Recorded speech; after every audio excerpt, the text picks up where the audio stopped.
Welcome back student. तो dear student, इस video lecture में डिस्कस करेंगे one of the most efficient type of photosynthesis जिसका नाम है C4 फोटोसिंथेसिस। तो डियर स्टूडेंट, C4 फोटोसिंथेसिस के एडवांटेजेस क्या है ओवर द C3 प्लांट। तो अगर देखा जाए अराउंड अबाउट 96% जो प्लांट्स होते हैं इनमें C3 पाथवे होती है। तो ये 96% प्लांट ये कहलाते हैं C3 प्लांट। और ये C3 plant basically normal weather के लिए बेस्ट एडॉप्टेबल है। अब यही C3 प्लांट जो कि हॉट एंड ड्राई कंडीशन में रहते हैं, तो इनमें फोटोसिंथेसिस का प्रोसेस इफेक्ट होता है। इनमें फोटोसिंथेसिस के बजाय अनदर प्रोसेस होता है जिसको हम कहते हैं फोटो रेस्पिरेशन। अब ये फोटो रेस्पिरेशन बेसिकली फोटोसिंथेसिस को अफेक्ट करती है एंड जिसकी वजह से एनर्जी भी वेस्ट होती है। तो इस रेस्पिरेशन को अवॉइड करने के लिए एंड हाई एफिशिएंट फोटोसिंथेसिस के लिए in dry and hot condition में इन C3 प्लांट में नेचर ने एक अनदर इवोल्यूशन की, वो इवोल्यूशन कहलाता है C4 साइकिल। अब इसी C4 साइकिल की वजह से यही C3 plant basically dry and hot condition में भी रहते हैं। तब देखते हैं व्हाट इज C4 फोटोसिंथेसिस। तो C4 फोटोसिंथेसिस हमारे पास एक टाइप ऑफ फोटोसिंथेसिस है जिसमें फर्स्ट फोटोसिंथेटिक प्रोडक्ट बनता है ऑक्जेलो एसीटेट और ऑक्जेलो एसिटिक एसिड। ये हमारे पास एक 4 कार्बन कंपाउंड है। तो यहाँ पर स्टेबल कंपाउंड 4 कार्बन है, इसी वजह से इस टाइप के फोटोसिंथेसिस को हम कहते हैं C4 फोटोसिंथेसिस। इसके अलावा जो प्लांट जिसमें पर स्टेबल कंपाउंड बनता है PGA जो कि एक 3 कार्बन कंपाउंड है, तो ऐसे प्लांट को हम कहते हैं C3 प्लांट और इस टाइप की रिस्पिरेशन को हम कहते हैं C3 फोटोसिंथेसिस। इसके अलावा जो फोटो रेस्पिरेशन का प्रोसेस है वहाँ पर 2 कार्बन कंपाउंड ग्लाइकोलाइड बनता है, तो इस वजह से हम फोटो रेस्पिरेशन को C2 फोटोसिंथेसिस भी कहते हैं। अब यहाँ पर देखिए इन प्लांट में C3 पाथवे भी होती है। इसके अलावा यहाँ पर अनदर पाथवे C4 साइकिल होता है, तो इस वजह से ये एफिशिएंट है फ्रॉम द C3 पाथवे। तो इसको फर्स्ट टाइम डिस्कवर किया था हैच एंड स्लैक ने। तो इस वजह से C4 फोटोसिंथेसिस और C4 साइकिल को हम कहते हैं हैच एंड स्लैक पाथवे। इसके अलावा यहाँ पर अनदर नेम भी यूज होता है जिसको हम कहते हैं डाई कार्बोक्सिलिक एसिड साइकिल। तो अब देखिए ये जो हमने रेस्पिरेशन में पढ़ा है TCA साइकिल, क्रिप्स साइकिल को हम ट्राई कार्बोक्सिलिक एसिड कहते हैं क्योंकि यहाँ पर सेट्रेट बनता था। यही सेट्रेट में क्या होती है, इनमें 3 कार्बोक्सिलिक एसिड्स ग्रुप होते हैं। लेकिन यहाँ पर अगर बात करें तो यहाँ पर बनता है ऑक्सोलो एसिटिक एसिड। ऑक्सोलो एसिटिक एसिड यहाँ पर बनता है, तो इनमें क्या होती है, यहाँ पर 2 कार्बोक्सिलिक एसिड्स ग्रुप होते हैं, कार्बोक्सिलिक एसिड ग्रुप्स होते हैं। तो इस वजह से इसको हम DCA कहते हैं, डाई कार्बोक्सिलिक एसिड साइकिल इसे हम कहते हैं। अब अगर प्लांट्स की बात करें जिसमें C4 साइकिल्स होता है, तो इनमें आते हैं sugar cane, maize and some grasses जैसे बरमूदा ग्रासेस है। तो ये बेसिकली परफॉर्म करते हैं C4 साइकिल को। अब यहाँ पर देखिए ये जो C4 प्लांट्स है तो इनकी एनाटॉमी भी C3 प्लांट से डिफरेंट होती है। तो हम देखते हैं कि इनकी एनाटॉमी में कौन से स्ट्रक्चर पाए जाते हैं। अब डियर स्टूडेंट, C4 साइकिल को समझने के लिए हमें C4 प्लांट की एनाटॉमी को समझना ज़रूरी है। तो C4 प्लांट का एक लीफ का डायग्राम यहाँ पर हमने ड्रा किया हुआ है। अब C4 प्लांट के एनाटॉमी को स्पेशल नाम देते हैं, ये कहलाता है क्रॉन्स एनाटॉमी, यानी हलो और रिंग एनाटॉमी को हम कहते हैं क्रॉन्स एनाटॉमी। तो C4 प्लांट के एनाटॉमी को हम क्रॉन्स एनाटॉमी कहते हैं। तो यहाँ पर ये इसकी लीफ का डायग्राम है। तो ये साइट ऑफ द लीफ कहलाता है एडॉक्सियल साइट, और इसके ये जो लेयर ऑफ सेल्स है ये कहलाते हैं अपर एपिडर्मिस।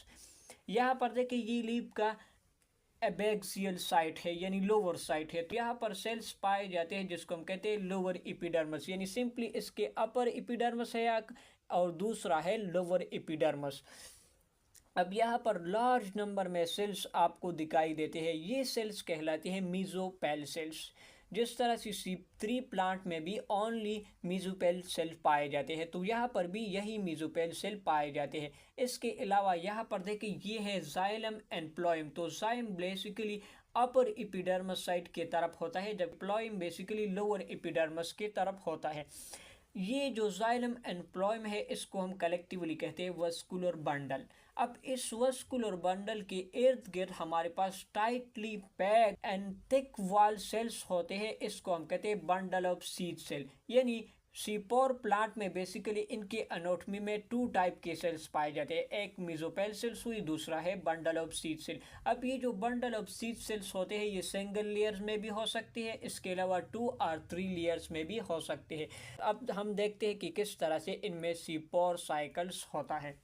अब यहाँ पर देखिए ये जो बंडल ऑफ सीड सेल्स है एंड मेसोपेल सेल है, तो इन 2 साइकिल में बेसिकली C3 साइकिल्स होती है। तो यहाँ पर हमने एक सेल लिया, ये कहलाता है मेसोपेल सेल, और दूसरा सेल है बंडल सीड सेल्स। फर्स्ट जो साइकिल्स होते हैं वो बेसिकली मेसोपेल सेल्स में स्टार्ट होती है।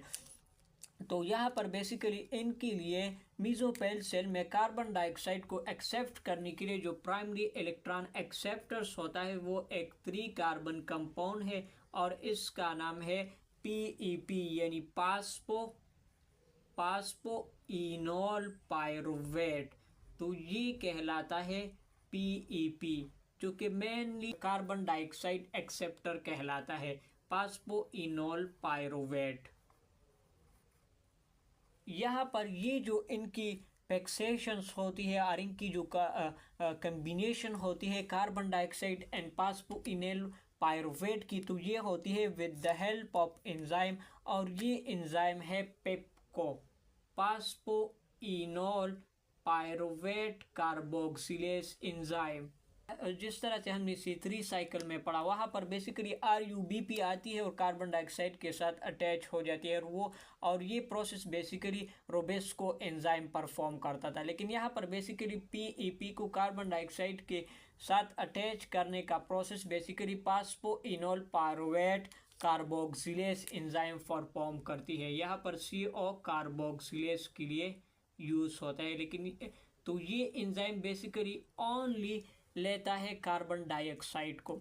तो यहाँ पर हमारे पास बनता है पर कार्बन कंपाउंड बनता है जिसका नाम है ऑक्सोलो एसिटिक एसिड। तो ये हमारे पास एक 4 कार्बन कंपाउंड है। यहाँ पर देखिए फर्स्ट स्टेप में क्या होती है, बेसिकली कार्बन डाइऑक्साइड फिक्सेशन होती है। नेक्स्ट स्टेप क्या है, बेसिकली ये जो ऑक्सोलो एसिटिक एसिड्स बनता है तो इनसे फर्दर बेसिकली मलेट बनता है। तो मलेट में भी क्या होती है, मलेट में भी कार्बन्स होती है, लेकिन यहाँ पर रिडक्शन होती है टू, यहाँ पर रिडक्शन होके NAD पॉजिटिव बन जाता है। अब दोनों पर कार्बन है तो ऑक्सोलो एसिटिक एसिड मलेट में क्यों कन्वर्ट होता है, इसका मेन रीज़न बेसिकली ट्रांसपोर्ट है। मैलेट इजीली ट्रांसपोर्ट होता है into the bundle sheath cell, जबकि ऑक्सोलो एसिटिक एसिड इनके ट्रांसपोर्ट नहीं होते। तो इस वजह से ऑक्सोलो एसिटिक एसिड मैलेट में कन्वर्ट हो जाता है। तो ये मैलेट जो कि बना है फ्रॉम द ऑक्सोलो एसिटिक एसिड, ये बेसिकली ट्रांसपोर्ट होकर यहाँ पर आता है बंडल सीड सेल में। तो ये है मैलेट। तो इन मैलेट से बेसिकली कार्बन डाइऑक्साइड को रिमूव किया जाता है। इस प्रोसेस को हम कहते हैं डीकार्बोक्सिलेशन। तो मैलेट एक पर कार्बन कंपाउंड है, इससे जब एक कार्बन डाइऑक्साइड रिमूव हो जाता है तो इनसे बनता है 3 कार्बन कंपाउंड, और इस 3 कार्बन कंपाउंड का नाम है पायरुवेट। अब ये जो कार्बन डाइऑक्साइड यहाँ पर रिलीज हुआ है तो इनके लिए यहाँ पर RUBP वेट करता है, और जैसे ही ये कार्बन डाइऑक्साइड बन जाते हैं तो RUBP with the help of Rubisco enzyme ये इनके साथ अटैच हो जाते हैं, C3 साइकिल स्टार्ट हो जाता है। अब इस C3 साइकिल में बेसिकली ग्लूकोज सक्रोज वगैरह बन जाते हैं, जो कि बनने के बाद वस्कुलर बंडल में जाइलम फ्लोएम में इसके ट्रांसपोर्ट होती है। अब ये जो पायरुवेट है जो कि 3 कार्बन कंपाउंड है, ये वापस आ जाता है, इनसे बनाया जाता है वापस फास्फोइनोल पायरुवेट। तो ये पायरुवेट यहाँ पर आता है और इनसे अगेन बनाया जाता है फास्फोइनोल पायरुवेट। तो यहाँ पर क्या होती है, यहाँ पर ATP यूज़ किया जाता है। ATP को यूज़ करके इन्हें कन्वर्ट कर देता है AMP बनाया जाता है। ATP को यूज़ करके इन्हें कन्वर्ट कर देता है AMP में, यानी यहाँ पर बेसिकली ज़्यादा एनर्जी रिक्वायर्ड होती है। तो इस वजह से यहाँ पर 2 फास्फेट रिमूव हो जाते हैं, ज़्यादा एनर्जी यहाँ पर क्या होती है, जनरेट होती है, और यही पायरुवेट बेसिकली फास्फोइनोल पायरुवेट में कन्वर्ट हो जाता है। So this is actually the C four cycle. यह अगर बात करें तो इस मेसोपेल सेल्स में भी क्या होती है, क्लोरोप्लास्ट होती है। इसके अलावा यहाँ पर भी क्लोरोप्लास्ट प्रेजेंट होता है, लेकिन जो क्लोरोप्लास्ट मेसोपेल सेल्स में होती है वो इन द फॉर्म ऑफ थाइलाकाइड सैक्स होती है। तो इसको हम कहते हैं ग्रेनुलर क्लोरोप्लास्ट। तो मेसोपेल सेल में ग्रेनुलर क्लोरोप्लास्ट पाया जाता है, यानी इसमें प्रोटोसिस्टम फर्स्ट भी है एंड सेकंड भी है। इसके अलावा यहाँ अगर बात करें तो यहाँ पर ओनली स्कैटर्ड फॉर्म में थाइलाकाइड्स होती है। मेम्ब्रेन फिल्ड सेक्स को हम थाइलाकॉइड कहते हैं। ये थाइलाकॉइड जब एक दूसरे के साथ स्टैक फॉर्म में होते हैं तो ये बनाता है ग्रेना। तो यहाँ पर जो क्लोरोप्लास्ट है वो बेसिकली ग्रेनुलर क्लोरोप्लास्ट कहलाता है। तो इस ग्रेनुलर क्लोरोप्लास्ट में बेसिकली ओनली होता है प्रोटोसिस्टम 2। प्रोटोसिस्टम 2 की प्रेजेंस की वजह से यहाँ पर नो प्रोटोलाइसिस होता है। जब वाटर मॉलिक्यूल की ब्रेकडाउन ही नहीं होती तो इस वजह से यहाँ पर नो ऑक्सीजन इवॉल्व, तो ऑक्सीजन रिलीज नहीं होता, तो यहाँ पर आरयूबीपी के लिए कोई ऑक्सीजन है ही नहीं। तो सिंपली रोबेस्को कार्बन डाइऑक्साइड को लेकर C3 साइकिल को चलाएगा।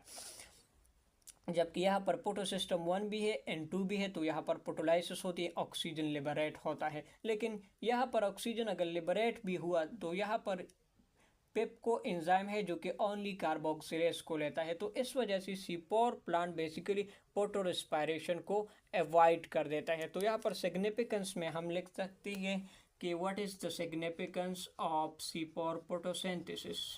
सो the first importance that is it avoid photo respiration, it avoid photo respiration. तो सीपोर साइकिल की वजह से प्लांट में energy wasteful process photo respiration नहीं होता। इसके अलावा ये C four plants basically it can live in hot and dry condition, तो हॉट एंड ड्राई कंडीशन में भी ये प्लांट रह सकते हैं। So this is actually the importance of C four photosynthesis over the C3 photosynthesis. I think आपको lecture समझ आया होगा। फिर भी अगर कोई क्वेश्चन है, कोई डाउट है तो आप कमेंट सेक्शन में पूछ सकते हैं। मिलते हैं अगली वीडियो लेक्चर में, तब तक के लिए अल्लाह हाफिज़।